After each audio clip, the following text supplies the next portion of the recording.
Hey, welcome. Thanks for joining me. In this video, I'll be talking about some of the updates about the Speedbird Pilot Academy program. If you've been following my channel, you know that I've been touching on this topic more recently because it's kind of the closest alligator to the boat, if that makes sense. Like, it's the closest thing that we have for aspiring pilots in the world of aviation. And of course, this is one of the best airlines out there. So you want to, of course, take it seriously if you're considering applying for the program. Now, I have gotten some information in the past about this program, but most of it was just online, and I never really had a one-on-one or at least my own personal experience attending the live. So I had the opportunity to attend the live today, and I'm sharing some of the information with you. So I have my notes right in front of me. So I want you guys to please pay attention as I cover it. The first thing that I've covered in the last video about this program is that it will be sponsoring up to 70 candidates. That is still the same, and that is true. So this is no longer rumors. This is not something somebody passed on to me. This is something that I actually attended myself. The next thing is they're working with 2 flight schools, and currently they haven't decided, they haven't named those schools yet, but once they finalize the contract details, they will share that information with us. The next thing is you need to meet the minimum criteria for the application. That means the age requirements, the medical requirements, and so forth that I've already shared so many times. If you don't know the requirements, of course, check it out on the BA website. And I think maybe I'll link it below as well. The next thing here is sponsorship, okay? Or the right to live and study in the UK. I've gotten a lot of questions about this, and this is one of the, I would say, biggest disappointments for me, because I know a lot of international students or foreigners are interested in this program, and they answered the question. In order for you to be able to qualify for this program, you need to have the right to live and study in the UK without sponsorship. It's that straightforward. The other thing is, if for any reason you have some form of, maybe your country has an agreement with the UK, or maybe you can stay in the UK for maybe certain months or for a period of time, you need to make sure that you can stay for more than 6 months, okay? Because the training is going to last about 18 months. And so, you know, you want to make sure there's no restriction on the time you can stay, even if you can live and work in the UK, okay?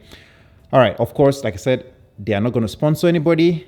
You have to have the right to live in the UK. Next thing, no previous experience is required, okay? So let's assume that you have some flying experience, flying, you know, maybe during training, or maybe you currently have your ATPL, which I'll touch on.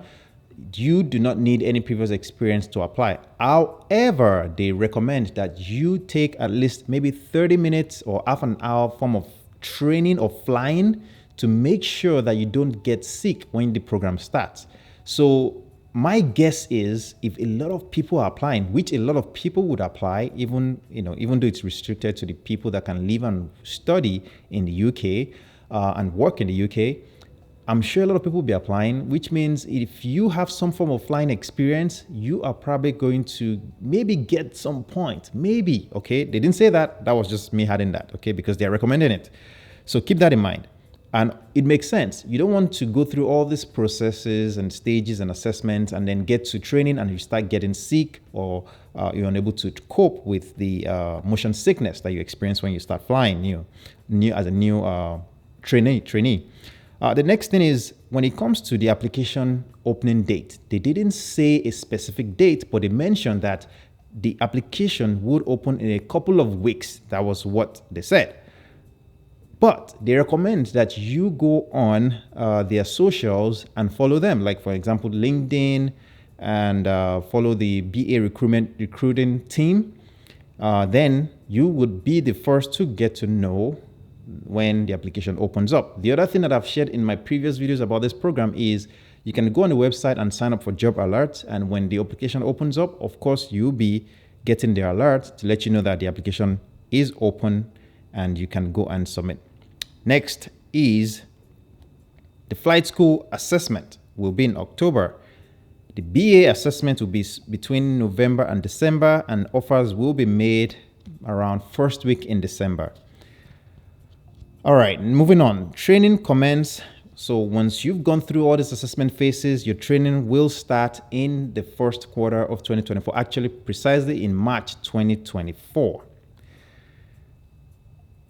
I've gotten a lot of questions about medical. Like, do I need to go get a class 1 medical now? A lot of people ask me that question, but here's what they said about that. They said BA will cover the cost of medical. So you do not need to go and get a medical yourself. However, if you think you have some medical conditions that could prevent you from getting the qualifications or getting the class 1 medical, then you should go on CAA website, okay, and check to make sure that you do not have any restrictions or medically, okay, that could prevent you from qualifying for a class 1.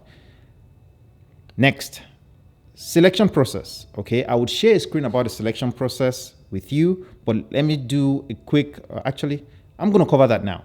Selection process, there's going to be a math test, which will be, this is online, okay. The first stage is the online process. Maybe I'll put up a screenshot, okay. The first stage is the online process. There'll be a math test, 25 questions. You answer that question in 15 minutes. These are usually basic maths. And of course, I've shared some resources with you that you can look up in my previous videos, and I will try to share these resources if you guys are interested, okay? But I've already shared it in my previous videos. Then the next thing is you're gonna have a situational judgment test, which it's more like a pilot type situations, and you'll be asked, what will you do in that situation? Then the next thing is you have a check-in test where you have to pull some details of information you read, and you pull some details of information, and then you have to answer it. And then I think they said something about an essay test as well. Then the next stage will be a video interview, okay, where you would, there's a video interview process with that. Now, once you make it through those stages, then you move on to the flight school assessment, where you do a technical test, and then you have this AHON or CUTE testing suite, which you can look up. Actually, I've looked at it. It's this online aptitude testing system that you can use in preparation for the flight school assessment. And then you have an interview and a group exercise. This isn't really different from what I've shared in my previous video. Moving on. Then you move on to, if you make it through the flight school assessment, then you move on to the BA assessment itself, where you do some group interviews. And of course, you do more getting to know BA and them getting to know you as well type interviews there as well. And I think I've covered that in my previous video about this. Now, let's talk about some other questions that were answered. Let's assume that you're 17 and you're wondering, well, can you apply? Yes, you can apply. But in order for you to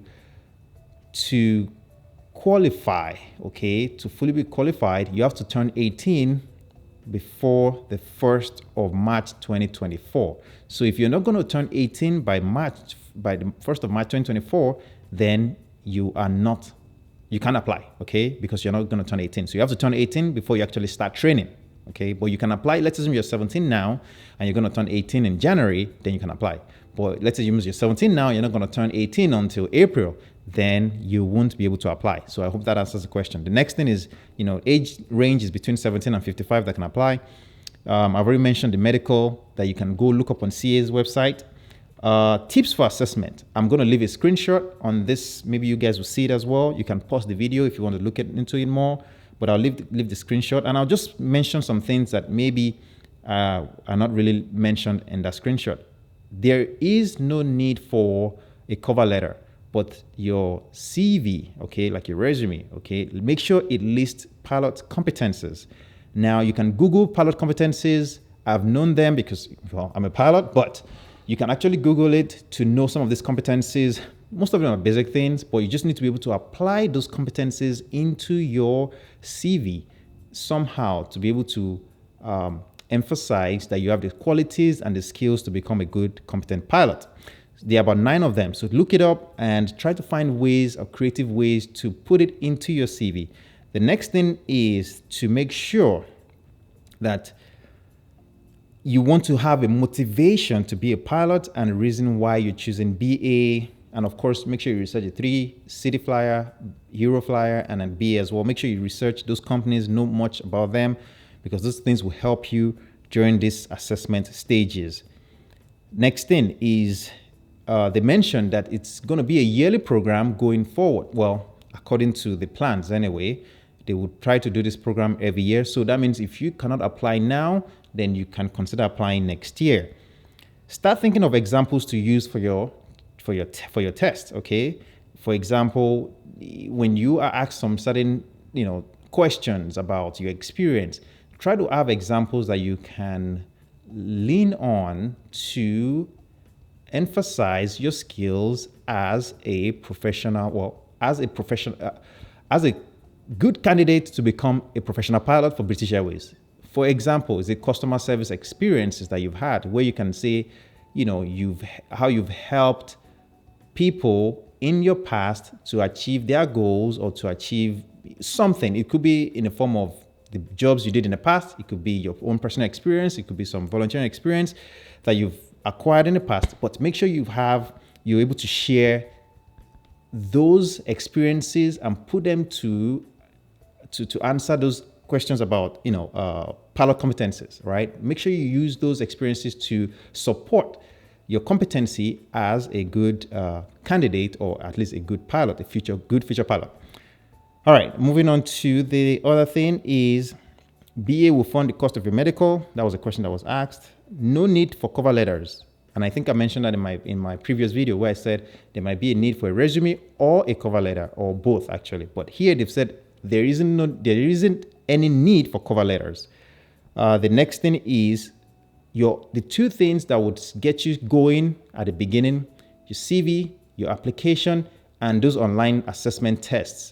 That's the first stage. So if you're going to be preparing for anything right now, it should be getting your CV well done and making sure that when the application opens up, you want to do the application pretty well, which means answering questions correctly, errors are not left uncorrected, and making sure that you can pass the assessments that I mentioned earlier. The next thing that was mentioned is once you complete any ATPL exams, then you cannot continue, you cannot even apply, okay? It kind of disqualifies you because they're looking for people with no experience, or at least someone with at least maybe a private or maybe in flight school. So if you're still in flight school, but you haven't taken your ATPL exams, then you're good to go. You can still apply. Let's see. Well, somebody asked, is it a competitive program? Yes, it is competitive, okay? According to what was mentioned, so far there's been over 100,000